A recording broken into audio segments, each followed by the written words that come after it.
थापा नमस्ते। आज हामीसँग जोडिनु भएको छ बुढानीलकण्ठ नगरपालिकाका प्रवक्ता श्री नवराज भट्टराईज्यू। म सबभन्दा पहिला नेवा एफएममा उहाँलाई स्वागत गर्न चाहन्छु। भट्टराईज्यू, नेवा एफएममा यहाँलाई हार्दिक स्वागत छ।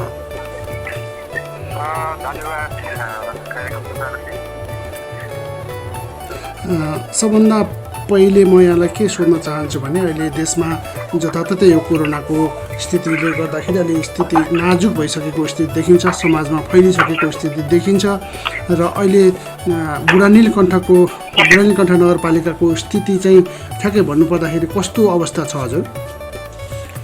बुढानीलकण्ठ नगरपालिका काठमाडौँ महानगरपालिका पछाडिको सबभन्दा ठुलो नगरपालिका उपत्यकाको नगरपालिका रहेको छ।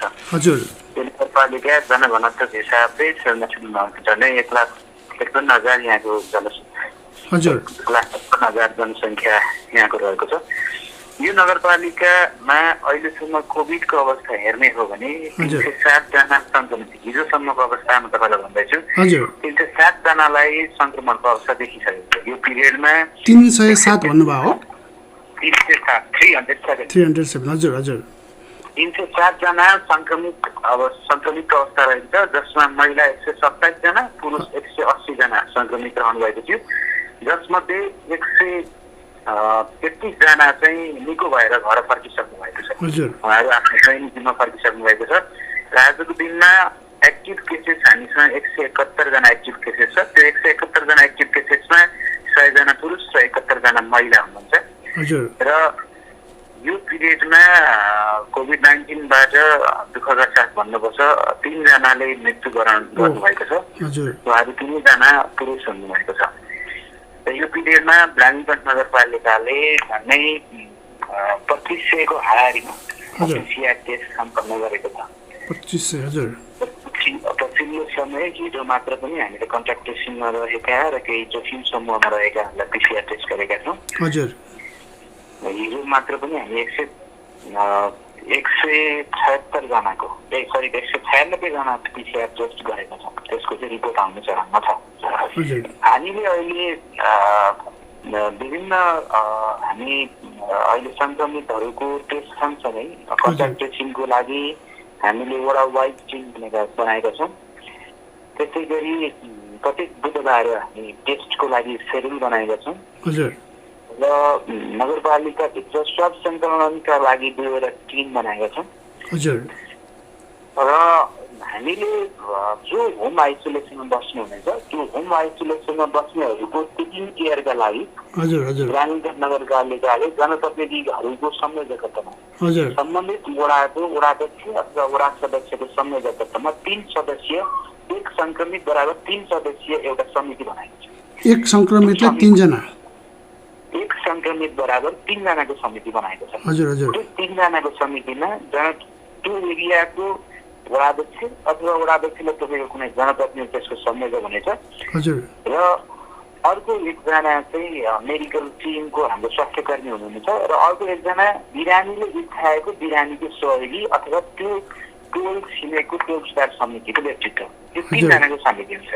र यो 3 जनाले होम आइसोलेसनमा यदि बिरामीलाई के अप्ठ्यारो पर्यो भने त्यसलाई सम्बोधन गर्ने र टोलमा देखिएको आम जनमानसमा देखिएको कौतूहलता, आम जनमानसमा देखिएको समस्या, आम जनमानसमा देखिएको छिछि दुर्दको भावनालाई चाहिँ निर्मूल पार्ने, भावनालाई दूर गर्ने काम र सामाजिक रूपमा चाहिँ अहिले बहिष्करण, सामाजिक रूपमा चाहिँ छिछि दुर्दुर गर्ने काम कोभिड बिरामीहरूलाई गर्ने परिप्रेक्ष्यमा त्यो नहुनका लागि कोभिड बिरामी जो पनि हामी जो कोही पनि सङ्क्रमित हुन सक्छौँ, सामान्य हात दिनु पर्दैन।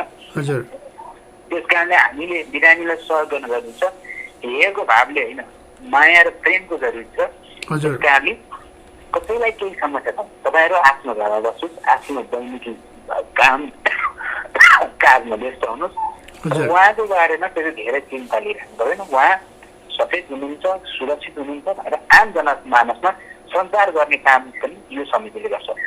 र यो पिरियडमा उहाँ 14 दिन क्वारेन्टाइनमा बस्नु, आइसोलेसनमा बस्नु भएको सङ्क्रमितलाई चाहिँ हामी सङ्क्रमितको पोषण आहारका लागि बुढानीलकण्ठ नगरपालिकाले केही सहयोग गर्ने हेतुले हामीले 4,000 रुपियाँ उहाँलाई नगद प्रदान गर्छौँ। यो 1 जनालाई 4,000 दिनुहुन्छ? 4,000 रुपियाँ हजुर। त्यस सँगसँगै हामी बिरामीको सहयोगी कसैलाई सहयोग गर्ने उहाँको सामान्य चाहिँ बिहानको भेजिटेबलहरू ल्याउनेदेखि लिएर अरू आवश्यक गरेका औषधिहरू ल्याइदिने कोही सहयोगी उहाँको घरको व्यक्तित्वहरू त बाहिर निस्किनु भएन, उहाँहरू सबै आइसोलेटेड हुनुपर्ने हो र उहाँलाई सहयोग गर्ने कोही सहयोगी त्यही अघि नै भनेको समितिमा रहेको सहयोगी उहाँले इच्छाएको सहयोगी चाहिँ उहाँलाई सहयोग गर्न तत्पर भएको व्यक्तिलाई चाहिँ हामी प्रोत्साहन स्वरूप 2000 प्रदान गर्छौँ। 2000 रुपियाँ। यो 2000 रुपियाँ चाहिँ हजुरको यो 3 जनाको समिति बनाएको उहाँहरूलाई दिने हो? होइन, हामी सहयोगीलाई मात्र दिन्छौँ। सहयोगी भने छुट्टै अर्को एकजना सहयोगी भने मतलब यो एकजना स्वास्थ्य कर्मी भयो।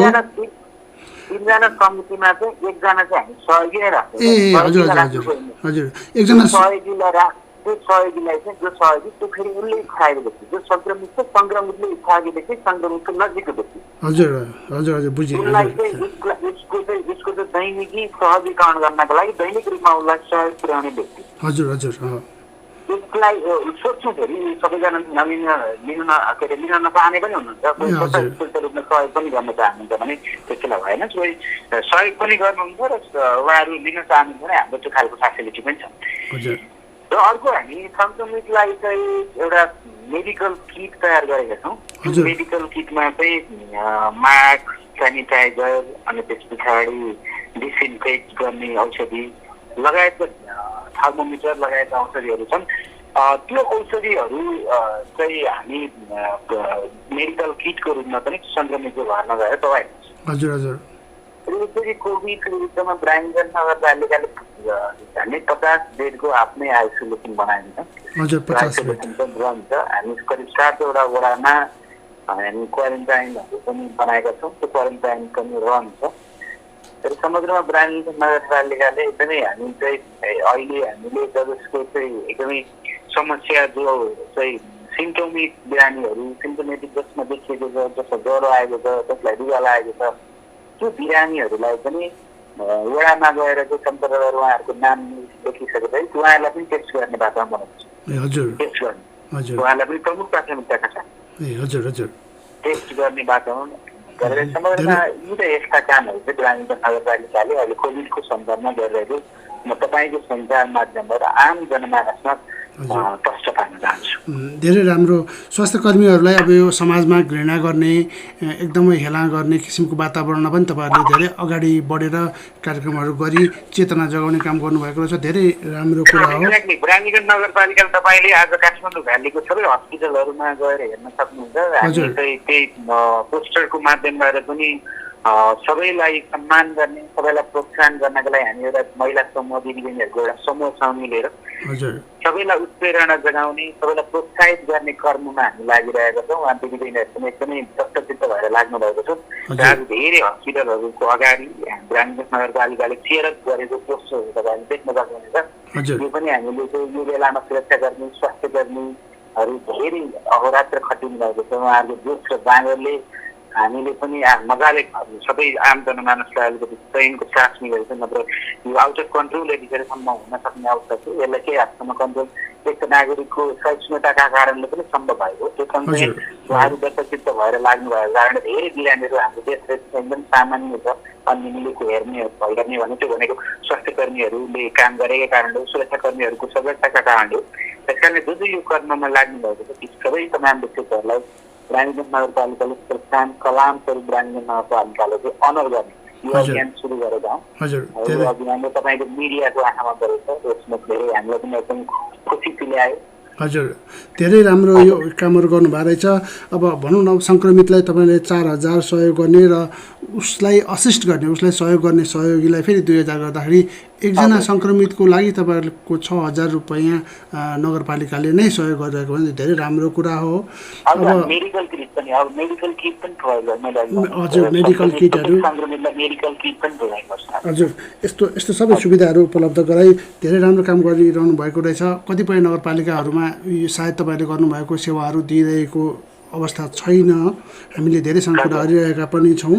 अनि अर्को एउटा कुरा के सोधौँ भने त्यो सहयोगीहरू तपाईँहरूले अब जुन यो सहयोग गर्नुभएको छ बिरामीहरूलाई त्यसै गरी स्वास्थ्य कर्मीहरूलाई र अब यो सुरक्षा कर्मीहरूलाई पनि भनौँ न प्रोत्साहन भत्ता स्वरूप अथवा कुनै सुरक्षा भत्ता भत्ता यस्तो किसिमको केही व्यवस्था गर्नुभएको छ?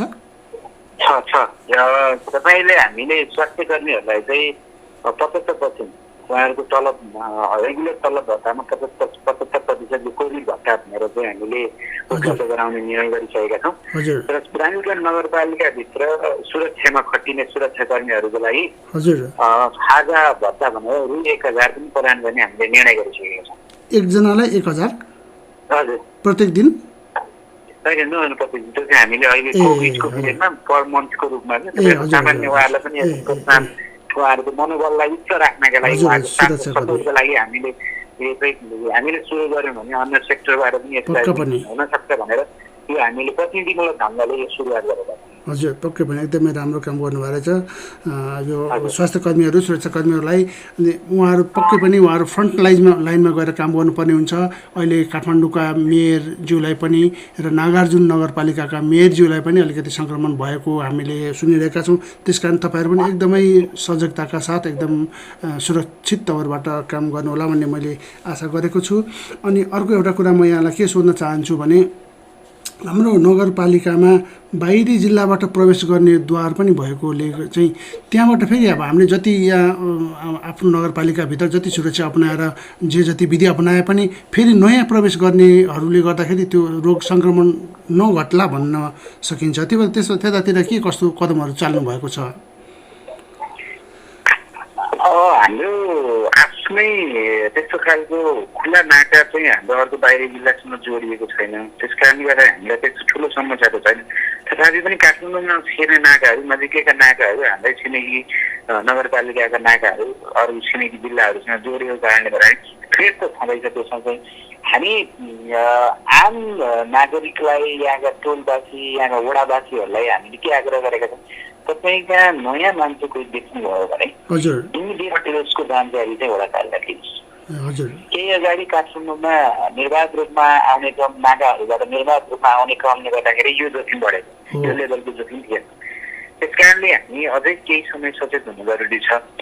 र तपाईँकोमा कोही नयाँ व्यक्ति आउनुभयो, कोही तपाईँकोमा कोठामा बस्ने मान्छेहरू कोही जो बाहिर जानुभएको थियो आज फेरि फर्किरहनु भएको छ भने त्यसलाई चाहिँ तुरुन्त वडा कार्यालयमा जाने गराउनुहोस्।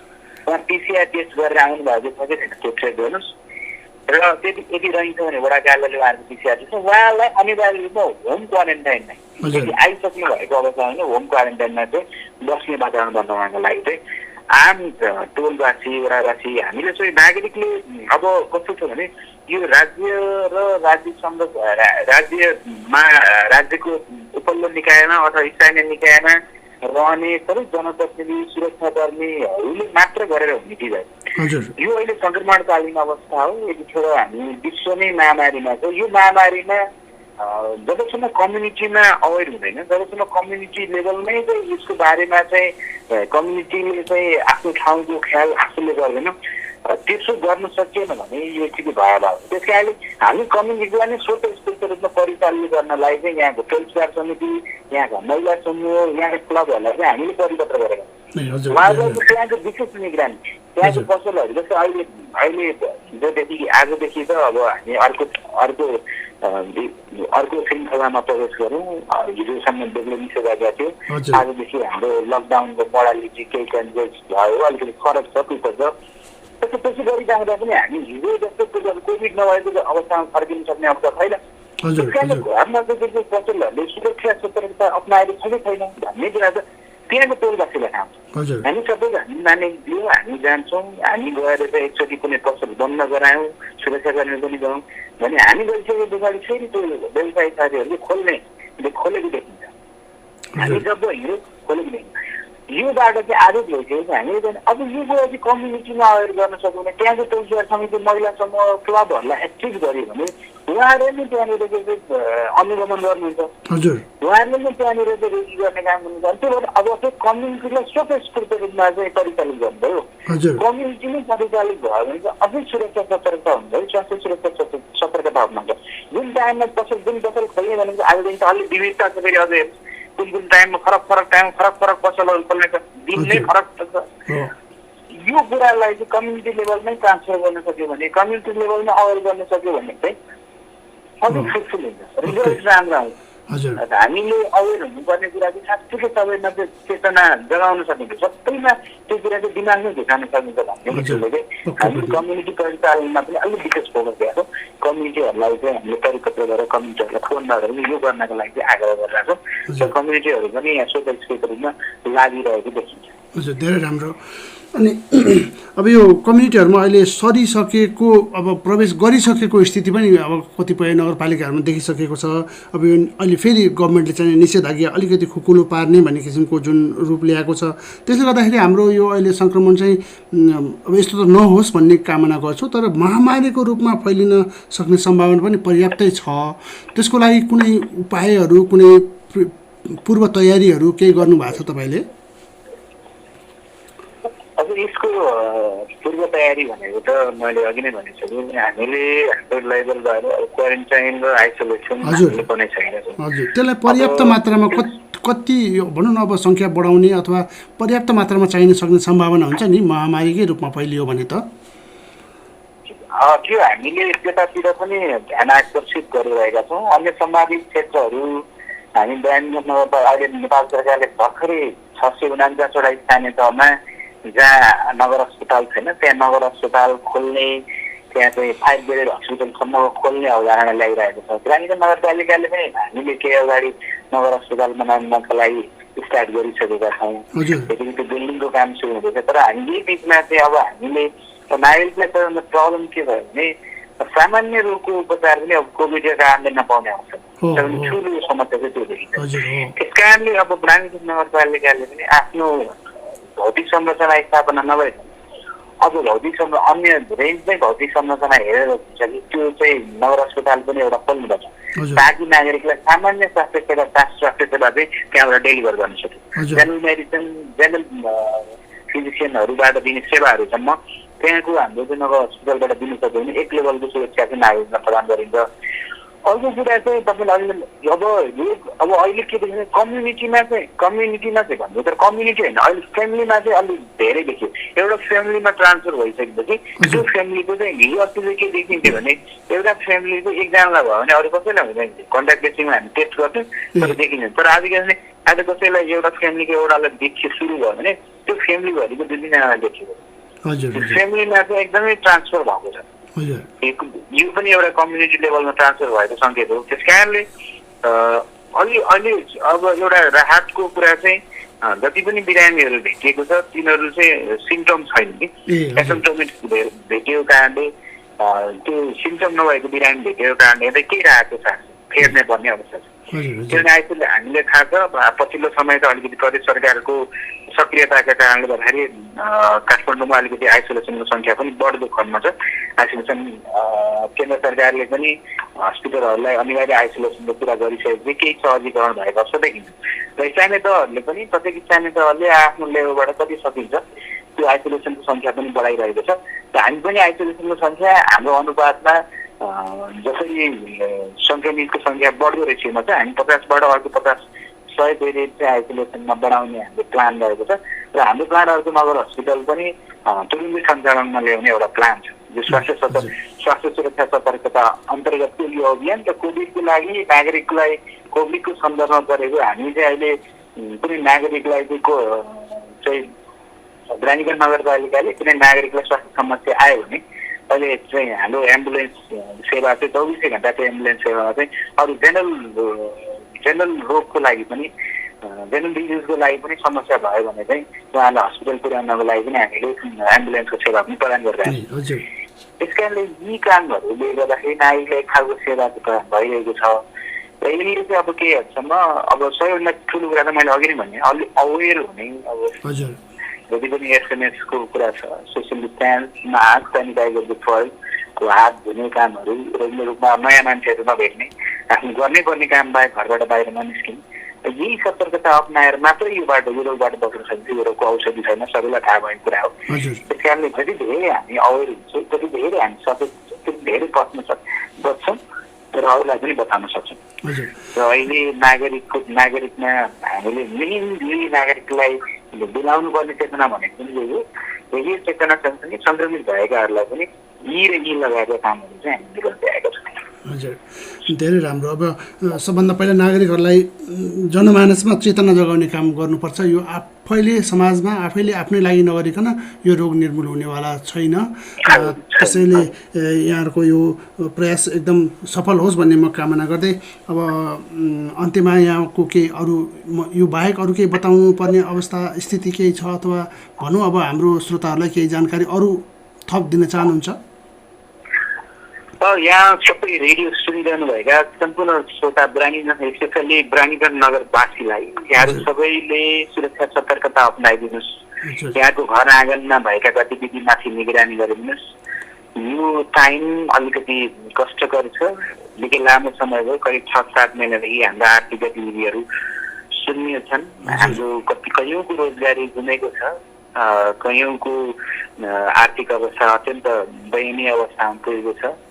रोजीरोटीकै लागि कतिपय आम नागरिकको समस्या रहेछ। यो बिचमा हामी तपाईँहरूसँगै ब्रानीगञ्ज सरकार यहाँहरूको सँगै छ। ब्रानीगञ्ज सरकारलाई तपाईँको घर आँगनमा देखिएका त्यस्ता खालका समस्या छन् भने त्यो समस्या जानकारी गराइदिनुहोस्। हामी सकेको छ जसलाई खानको लागि समस्या छ त्यसको सम्बोधन गर्नका लागि हामी तत्पर छौँ। जसका लागि औषधि उपचार हस्पिटल जानको लागि समस्या छ त्यसको समस्याको समाधान गर्नका लागि ब्रानीगञ्ज नगरपालिका तत्पर छ। जो कोभिड बिरामीहरूलाई हेय र तिरस्कारको दृष्टिकोणले कहीँ हेरिएको छ भने त्यसको जानकारी गराइदिनुहोस्। हामी त्यसलाई सम्बोधन गर्न तयार छौँ। उहाँहरूलाई पनि जो कोभिड सङ्क्रमित बिरामी हुनुहुन्छ उहाँहरूलाई पनि माया, प्रेम र हौसलाको खाँचो छ र यो पिरियडमा यो रोगले यो वा त्यो भन्दैन, हर कोहीलाई यो रोग लाग्न सक्छ। त्यस कारणले गर्दाखेरि यहाँहरू घरबाट बाहिर निस्किँदा सुरक्षा सतर्कता अपनाएर मात्र निस्किनु होला। अत्यावश्यक काम बाहेक घरबाट बाहिर ननिस्किनु होला। अझै केही लामो समय हाम्रो दैनिकी पूर्ववत अवस्थामा फर्किन सक्ने अवस्था छैन। त्यस कारणले हामी आफैले नागरिक र सरकार मिलेर सतर्कता अपनायो भने मात्र यो रोगसँग लड्न सकिन्छ। त्यसैले म सम्पूर्ण ब्रानीगञ्जवासीलाई सचेत रहँदै र सबैलाई सचेत रहन आग्रह गर्दै, सबैलाई भाइचारा र आत्मीयता सम्बन्ध प्रदर्शन गर्दै यो महामारीमा आफ्नो ठाउँबाट प्रत्येक नागरिकले सहयोग पुर्याइरहनु भएको छ। यसलाई हृदयदेखि नै हार्दिक आभार। र फेरि पनि यो महामारी छाउन्जेल यो महामारीको समयसम्म यहाँ त्यस्तै सहयोग र अमूल्य सहयोग र सुझावको अपेक्षा राख्न चाहन्छौँ। र सम्पूर्ण तपाईँहरू रेडियो कर्मी साथीहरू यहाँहरू पनि अहोरात्र नागरिकलाई सुसूचित गर्ने अभियानमा हुनुहुन्छ। यहाँहरू पनि आफ्नो घर परिवार पनि नभनिकन यो कर्ममा लागिरहनु भएको छ। यहाँहरूप्रति पनि म हृदयदेखि हार्दिक आभार र सलाम ब्रानीगञ्जवासीको तर्फबाट व्यक्त गर्न चाहन्छु।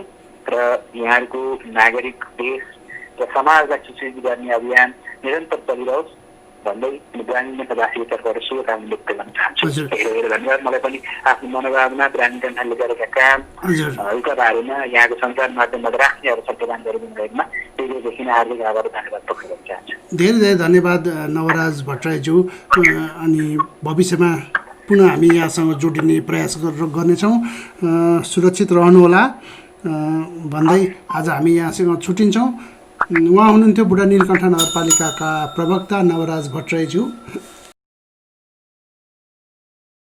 टोखा नगरपालिकाको उपमेयर सुश्री ज्ञानमाया डङ्गोलज्यूलाई हार्दिक स्वागत गर्न चाहन्छु। हेलो उपमेयरज्यू, हाम्रो यो नेवा एफएम 106.6मा म यहाँलाई हार्दिक स्वागत गर्न चाहन्छु। अनि अहिले देशभरि नै यो कोरोनाले आक्रान्त बनाएको छ हाम्रो नेपालीहरूलाई र भनौँ विश्वमै आक्रान्त छ। यो स्थितिमा हाम्रो टोखा नगरपालिकाको अहिलेको वस्तुस्थिति के कस्तो छ अलिकति बताइदिनुहुन्छ कि? धन्यवाद प्रश्नको लागि। म सर्वप्रथम हामीले यो रेडियोलाई हार्दिक धन्यवाद ज्ञापन गर्दछु। टोखा नगरपालिकाको विषयमा केही बोल्न दुःखा दिने भएको छ, धन्यवाद ज्ञापन गर्दछु। हाम्रो टोखा नगरपालिकामा चैत महिनाको 11 गतेबाट लकडाउन भए पश्चात हामीले विभिन्न किसिमका चेतनामूलक कार्यक्रमहरू अगाडि बढायौँ। हुनुपर्छ र सेनिटाइजर लगाउनुपर्छ र कोरोना भनेको महामारी यो एउटा भाइरस हो। त्यसले कसैलाई पनि कोही कसैलाई पनि छुन सकिन्छ, यसलाई आक्रमण गर्न सकिन्छ, त्यसबाट बस्नुपर्छ भन्ने हिसाबमा हामीले वडा वाइज रूपमा हामीले चेतनामूलक कार्यक्रमहरू फैलाउँदै गयौँ र त्यस पछाडि हामीले चाहिँ प्रत्येक वडामा हात धुने 1000 लिटरको ट्याङ्की राखेर हात धुने साबुन समेत पानी समेत हामीले व्यवस्थापन गर्यौँ र प्रत्येक वडामा हामीले चाहिँ विभिन्न यो क्लोरिनहरू लगेर गाडीबाट जाने ठाउँमा चाहिँ गाडीबाट लगेर क्लोरिन छर्किने काम गर्यौँ र गाडी नजाने साँघुरो ठाउँमा चाहिँ हामीले एउटा स्प्रे मेसिन ल्याएर प्रत्येक वडामा स्प्रे मेसिन दियौँ र स्प्रे मेसिनबाट त्यो क्लोरिनहरू छर्किने काम गर्यौँ र विभिन्न तरिकाबाट हामीले चाहिँ स्कुलमा पनि लकडाउन अगाडि नै हामीले स्कुलमा यो चेतनामूलक कार्यक्रमहरू अगाडि बढाउँदै गयौँ र लकडाउन पश्चात हामीले सबैलाई घर घरमा बस्नको लागि आग्रह गर्दै कार्यक्रमहरू अगाडि बढाउँदै गयौँ र हाम्रो टोखा नगरपालिकामा विश्वभरि नै फैलिएको यो महामारी भाइरसले गर्दाखेरि कोभिडको भाइरसले गर्दाखेरि टोखा पनि अस्तित्व रहन सकेन र त्यस पश्चात हाम्रो टोखा नगरपालिकामा पनि पहिलो एकजनालाई सङ्क्रमित देखियो र यो पहिलो एकजनालाई सङ्क्रमित देख्नु भनेकै यो चाहिँ पहिलो महिला मृत्यु भएको नेपालमा पहिलो महिला मृत्यु भएको सिन्धुपाल्चोकको एकजना सुकेरी महिला हुनुहुन्थ्यो। उहाँ चाहिँ टोखा नगरपालिकाको 9 नम्बर वडामा भाडामा बस्नुहुन्थ्यो र सुकेरीको अवस्थामा उहाँ टिचिङ हस्पिटलमा जानुभएको थियो र डेलिभरी भइसके पश्चात उहाँ सिन्धुपाल्चोक जानुभएको रहेछ। त्यहाँबाट फेरि हस्पिटल ल्याउँदालाई उहाँको मृत्यु भएको अवस्था छ।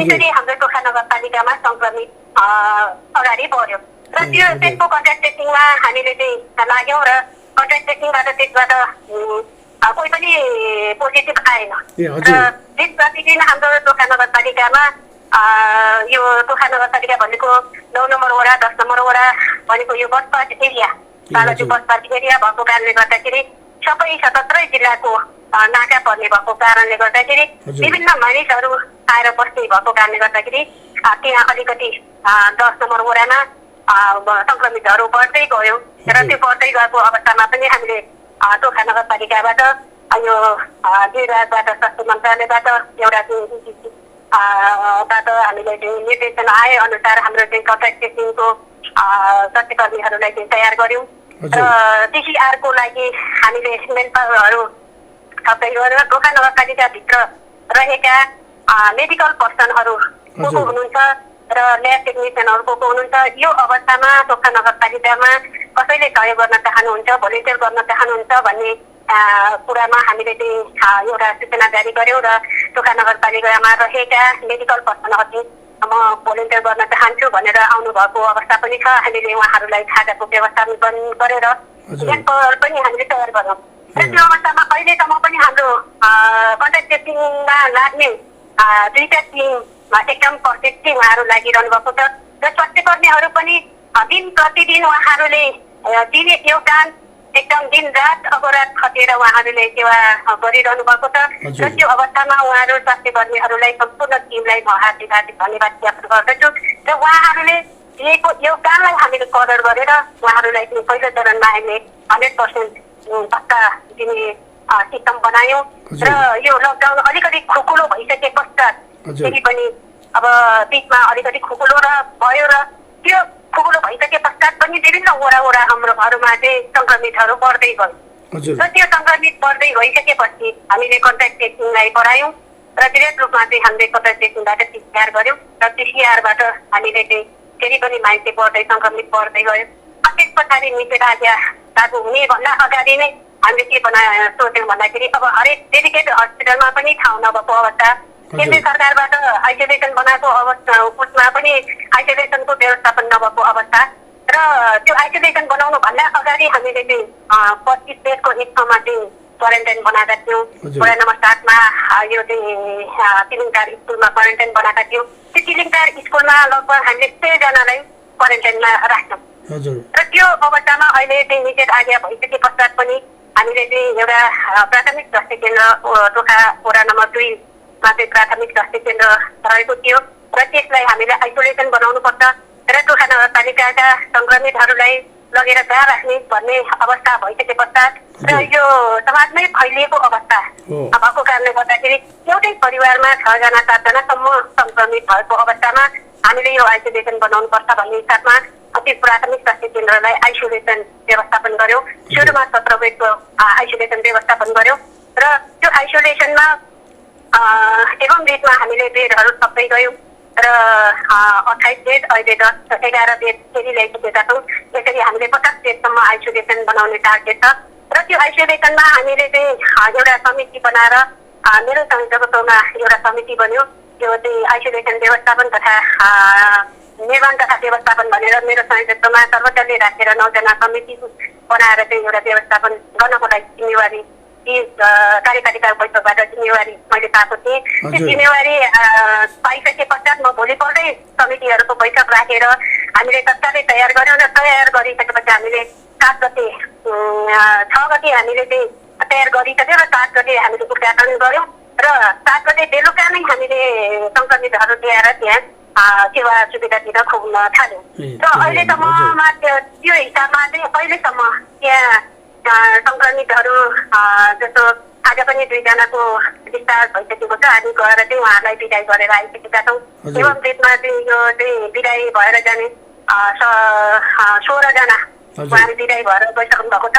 अहिले अलरेडी हाम्रो ठाउँमा चाहिँ आज 4 जना आउँदै हुनुहुन्छ।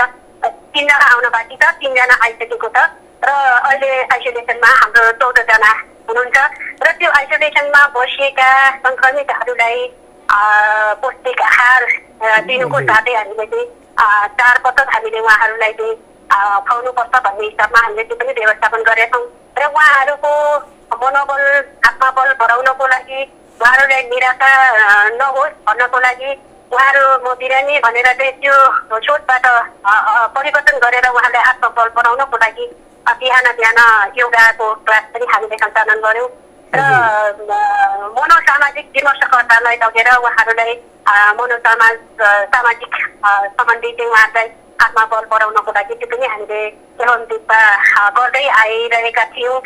तर यो गर्दै पनि जनताहरूलाई सचेत गराउँदै पनि फेरि पनि सङ्क्रमित बढ्दै गइरहेको अवस्था छ र आजसम्म हिजो बेलुकासम्मको तथ्याङ्क हेर्ने हो भने टोटल हाम्रो चाहिँ 318 जना सङ्क्रमित भइसकेको छ र 120 जना निको भइसक्नु भएको अवस्था पनि छ र हिजो मात्र हाम्रो 12 जना थप सङ्क्रमित बढिरहेको अवस्था छ। अहिले यो बढिरहेको अवस्थाले गर्दाखेरि यो कन्ट्याक्ट ट्रेसिङमा हरेक वडामा गएर कन्ट्याक्ट ट्रेसिङ गरेर हिजो हामीले चाहिँ जस्तो 1 नम्बर 2 नम्बर 1 नम्बर वडाबाट 56 जनाको कन्ट्याक्ट ट्रेसिङबाट चाहिँ हामीले स्वैब कलेक्सन गर्यौँ। हिजो 2 नम्बरबाट 95 जनाको स्वैब कलेक्सन गर्यौँ कन्ट्याक्ट ट्रेसिङबाट। आज 3 नम्बर वडामा 105 जनाको स्वाब सङ्कलन गरिसक्यौँ र 11 नम्बर वडामा एभेन्जमा अहिले स्वाब सङ्कलन गरिरहेको छ र प्राथमिक स्वास्थ्य केन्द्रको आइसोलेसनमा बसेका 10 दिन पुगेकाहरूलाई चाहिँ 10 जनाको स्वाब अहिले चाहिँ कलेक्सन हुँदैछ। एवं देशमा हाम्रो 100 भन्दा बढी चाहिँ स्वाबहरू सङ्कलन गरेर हामीले ल्याबमा लगेर त्यो टेस्ट गराइरहेको अवस्था पनि छ र सङ्क्रमित बढिरहेको अवस्था पनि छ। उहाँहरूलाई चाहिँ मध्यनजर गरेर ध्यानमा राखेर आइसोलेसनको पनि व्यवस्थापन गरिसकेको छ र टोखा नगरपालिकाले घरमा बस्ने होम आइसोलेसनमा बसेकालाई पनि मेयरले पनि मैले पनि फोन गरिरहेको अवस्था एउटा चाहिँ उहाँलाई आत्मबल बढाउनको लागि फोन गरिरहेको अवस्था पनि छ भने अनि हामीले चाहिँ फोनबाट मात्र होइन अब उहाँहरूको स्थिति के छ त भनेर घर घरमा गएर भेट्ने सिर्जना पनि हामीले चाहिँ ऊ पनि गरिसक्यौँ र एवं देशमा हामीले चाहिँ 3-4वटा वडामा चाहिँ हामीले भ्याइसकेका छौँ उहाँलाई भेटघाट गर्ने काम। उहाँहरू चाहिँ जस्तो चाहिँ कम्पाउन्डभित्र उहाँहरू बस्ने हामी कम्पाउन्ड बाहिर बसेर के छ तपाईँको स्वास्थ्य स्थिति छ कस्तो छ राम्रो छ अथवा चाहिँ नराम्रो छ केही समस्या भयो भने हामी छौँ तपाईँहरू डराउनु पर्दैन तपाईँहरू चाहिँ स्वस्थ रहनु पर्छ भन्ने हिसाबमा चाहिँ हामीले उहाँहरूलाई इन्करेज गरिरहेको अवस्था पनि छ र हामी चाहिँ उहाँहरू अनि आइसोलेसनमा बसेकालाई चाहिँ दिनको 350 पौष्टिक आहारको लागि भनेर चाहिँ हामीले पैसा पनि छुट्याइसकेका छौँ र जहाँसम्म लाग्छ आज हामी 3 बजे पश्चात घरमा चाहिँ आइसोलेसनमा बसेका होम आइसोलेसनमा बसेकाहरूलाई फेरि पनि भेटघाट गरेर उहाँहरूलाई चाहिँ त्यो रकम हस्तान्तरण गर्ने पनि हामीले चाहिँ सोच बनाएका छौँ। जहाँसम्म लाग्छ आज 3 बजेबाट हामी जाँदैछौँ। मेरो साथीले भर्खर मलाई फोन गर्नुभएको छ आज जानुपर्छ भनेर भन्नुभएको छ र हामीले चाहिँ आइसोलेसनमा बसेकालाई हेल्थ किट पनि वितरण गर्ने कि भनेर चाहिँ एउटा युनिसेफले चाहिँ हेल्थ किट दिन्छ भन्ने कुरा चाहिँ हामीले थाहा पाएका छौँ र हामीले चिठी पठाइसकेका छौँ। यदि त्यो हेल्थ किट पनि आयो भने हामी त्यो पनि व्यवस्थापन गरेर होम आइसोलेसनमा बसेकाहरूलाई चाहिँ हामी व्यवस्थापन गर्नेछौँ र होम आइसोलेसनमा बस्ने ठाउँ नभएकाहरूलाई चाहिँ हामीले आफैले बनाएको आइसोलेसनमा राखेर हामीले उहाँहरूलाई बिदाई गरिरहेका छौँ र यहाँबाट जतिजना बाहिर निस्किनु भएको छ उहाँहरूको स्वास्थ्य स्थिति एकदम राम्रो र उहाँहरूले चाहिँ हामी यहाँ एकजना चाहिँ 82 वर्षको बुवा पनि हुनुहुन्थ्यो।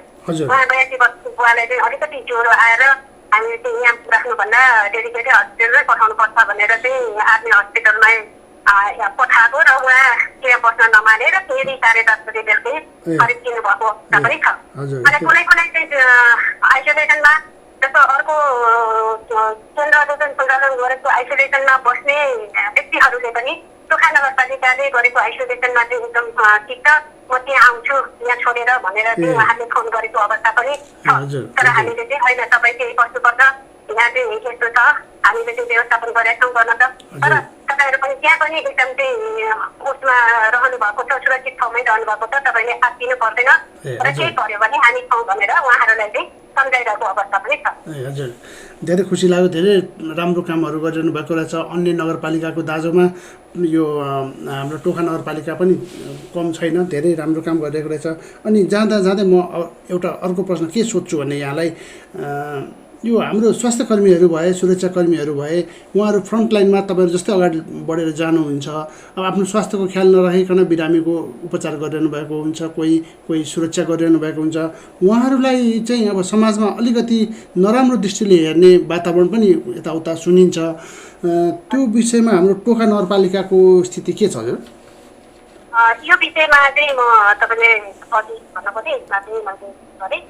टोखा नगरपालिकामा स्वास्थ्य कर्मीहरूलाई चाहिँ कसैले हेलाको दृष्टिकोणले हेरेको अवस्था छैन। कुनै ठाउँमा चाहिँ अब भाडामा बस्नेलाई चाहिँ सङ्क्रमित भयो भने त्यो सङ्क्रमित स्वास्थ्य कर्मी हो, कुनै हस्पिटलमा काम गरेको, यो त भएन, त्यसलाई त अब अन्तै पठाउनु पर्यो भन्ने अवस्था पनि आयो। त्यो अवस्था नआएको छैन। तर त्यो ठाउँमा गएर हामीले उहाँहरूलाई सम्झाएका छौँ। यदि स्वास्थ्य कर्मी नभएको भए हामी बाँच्न सक्दैनौँ। स्वास्थ्य कर्मी भनेको अहिले भगवान हुनुहुन्छ है। तपाईँहरूले यसमा चाहिँ तपाईँहरूले चाहिँ केही पनि यस्तो चाहिँ उहाँलाई लाग्यो भनेर चाहिँ हेला गर्ने दृष्टिकोणले नहेर्नुहोस्। यो रोग भनेको हामीलाई पनि लाग्न सक्छ, त्यो भाइरस चाहिँ हामीलाई पनि सुन्छ। त्यसले गरिब भन्दैन, धनी भन्दैन, बुढाबुढी भन्दैन, बच्चाबच्ची भन्दैन, तरुणी भन्दैन। यो अवस्थामा जो कोहीलाई पनि लाग्न सक्छ। यसबाट चाहिँ सुरक्षित हुनुपर्छ। तर लागेका व्यक्तिलाई पनि हामीले हेला गर्नु हुँदैन, उहाँहरूलाई सम्मान गर्नुपर्छ, आदर गर्नुपर्छ, सकिन्छ भने उहाँहरूलाई सहयोग पनि गर्नुपर्छ भनेर चाहिँ उहाँहरूलाई चाहिँ चेतनामूलक कार्यक्रमहरू पनि हामीले माइकिङ पनि गर्यौँ। यही शब्द राखेर हामीले माइकिङ पनि गरेर घुमायौँ र त्यो अवस्थामा पहिले हामीले आइसोलेसन सञ्चालन गऱ्यौँ र त्यो आइसोलेसनमा खटेका फ्रन्टलाइनमा खटेका स्वास्थ्य कर्मीहरूलाई अहिले पनि हामीले 150% भत्ता दिने निर्णय गरेका छौँ। कति भत्ता हजुर? एकपल्ट फेरि भनिदिनुहोस् त। 150%? हजुर हजुर, 150%?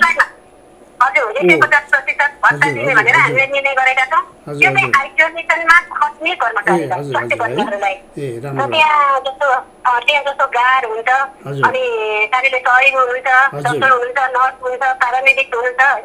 उहाँहरू एउटा चाहिँ त्यो आइसोलेसनमा 5 जनाको टिम हुनुहुन्छ। त्यो 5 जनाको टिम 1 हप्तासम्म उहाँले ड्युटी गर्ने। 1 हप्तापछि हामीले धेरै छुट्टै घर लिएर उहाँहरूको लागि व्यवस्थित क्वारेन्टाइन बनाएका छौँ।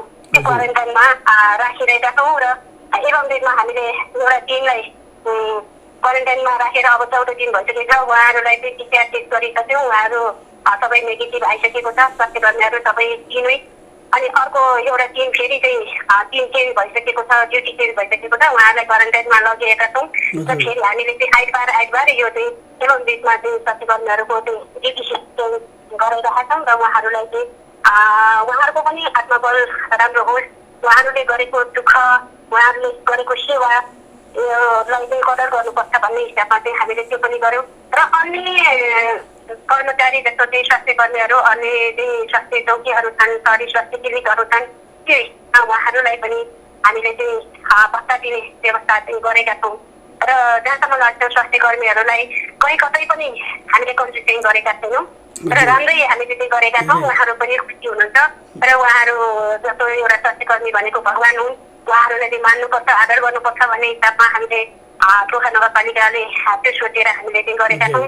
र अरू पनि यो संक्रमित व्यक्ति पनि उहाँहरू पनि चान्चुने व्यक्ति होइन, उहाँहरू पनि भगवान हो।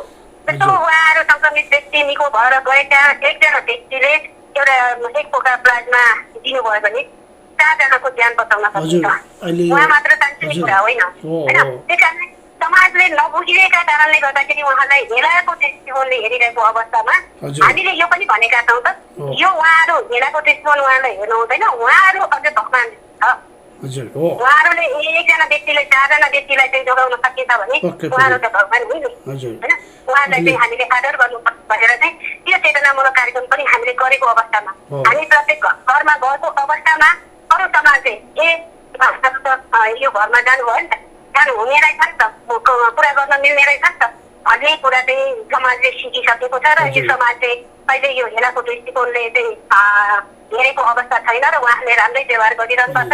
हो अब जो कोहीलाई पनि लाग्न सक्छ, उयो लाग्नेलाई चाहिँ हेला होइन, माया गर्नुपर्छ, आदर गर्नुपर्छ भन्ने हिसाबमा चाहिँ जनता हामीले बुझिसक्नु भएको छ। र कसैलाई चाहिँ पिसिआर टेस्ट गर्नुपर्छ भने कोही बिरामी पऱ्यो भने तपाईँहरूले भन्नुहोस्, हामी चाहिँ तयार गर्छौँ भनेर भनिसकेका छौँ। र नेपाल सरकारले यो भिटिएम दिन सक्ने अवस्था पनि छैन, जस्तो सबै स्वास्थ्य त्रिभुवन नगरपालिका गाउँपालिकालाई दिनुपर्ने अवस्था छ। र टोखा नगरपालिकाले हामीले एकपटक 1 लाखको भिटिएम किनेर हामीले टेस्ट गरिसकेका छौँ। अहिले 5 लाखको भिटिएम किनेर हामी एवं रिटमा चाहिँ गरिरहेका छौँ।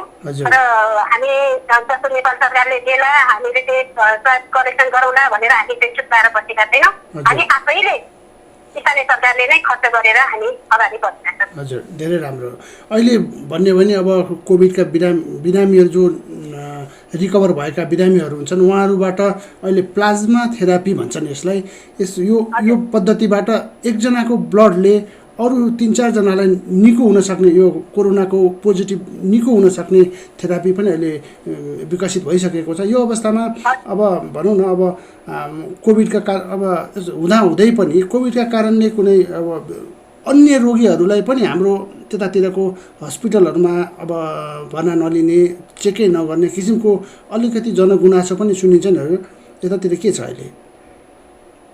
यो चाहिँ हामीले चाहिँ के गरेका छौँ भन्दा जस्तो पहिला चाहिँ 11 गतेदेखि लकडाउन भएको बेला हामीसँग एउटा एम्बुलेन्स थियो। त्यो एम्बुलेन्सलाई जो कोही बिरामीलाई पनि उहाँहरूलाई चाहिँ डायलिसिस गर्न जाने, सुत्केरी महिलालाई हस्पिटल लानुपर्ने, कोही चाहिँ अब क्यान्सर भएकालाई केमोथेरापी गराउन लानुपर्ने, उहाँहरूलाई यदि चाहिँ आवश्यकता भयो भने हामी सम्पर्क गर्नु भनेर हामीले एउटा नगरपालिकाको 4-5 जनाको चाहिँ नम्बर दियौँ र हामी साथै यो एम्बुलेन्सको ड्राइभरको पनि नम्बर दियौँ।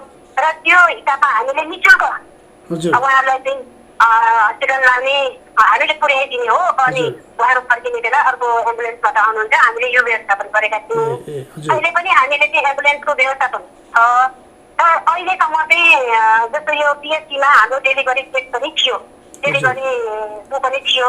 तर हामीले चाहिँ त्यो डेलिभरी बन्द गर्नुपर्ने अवस्था थियो, किन भन्दाखेरि त्यहाँ आइसोलेसन बनाइसकेपछि त्यो डेलिभरीलाई केयर कन्ट्रोल गर्नु हुँदैन भन्ने हिसाबमा हामीले त्यो डेलिभरीलाई त्यहाँबाट हस्पिटल पठाउने भनेर एउटा समितिले निर्णय गरेर त्यो पनि गऱ्यौँ। अहिले आवश्यकता अनुसार उहाँहरू कसैलाई चाहिँ हस्पिटल जानु पर्यो भने हामीलाई फोन आयो भने हामी व्यवस्थापन गरेर हस्पिटलसम्म पठाइरहेको अवस्था छ। तर यो अवस्थामा चाहिँ जस्तो यहाँबाट गएकालाई चाहिँ हस्पिटलबाट दिएन, नलिएको कारणले गर्दाखेरि मृत्युको अवस्थामा पुग्यो भन्ने खालका चाहिँ यो टोखा नगरपालिकामा त्यो अवस्थामा छ। हजुर, धेरै राम्रो काम भइरहेको रहेछ। अब टोखा नगरपालिका पनि यो यहाँलाई म धेरै धन्यवाद दिन चाहन्छु। आफ्नो व्यस्तताका बावजुद पनि नेवा एफएमलाई सम्झेर यति जानकारीहरू दिनुभयो, हाम्रा श्रोताहरूलाई धेरै अमूल्य जानकारीहरू दिनुभयो। यसको लागि म नेवा एफएमको तर्फबाट हृदयदेखि धन्यवाद दिन चाहन्छु। र भविष्यमा फेरि यहाँसँग जोडिने हामी आशा गर्दै स्वस्थ रहनुहोला भन्दै म यहाँसँग छुट्टिने कोसिस गर्छु। धन्यवाद नेवा एफएमलाई, धेरै धेरै धन्यवाद। टोखा नगरपालिकाको केही विवरणहरू दिन पाउँदा म अति हर्षित छु र सम्पूर्ण टोखावासी तथा अन्य सम्पूर्ण जनताहरूलाई के आग्रह गर्न चाहन्छु भन्दाखेरि यो कोरोना भाइरस भनेको एउटा महामारी किसिमको हो, यो विश्वभरि नै फैलिएको अवस्था छ र जो कोहीलाई पनि लाग्न सक्छ। सबैजना आफ्नो ठाउँमा आफै सुरक्षित हुँ र अरूलाई पनि सुरक्षित गर्नको लागि म गर्न चाहन्छु। हजुर, धन्यवाद। नमस्कार। उहाँ हुनुहुन्थ्यो टोखा नगरपालिकाका उपमेयर सुश्री ज्ञानमाया डङ्गोल।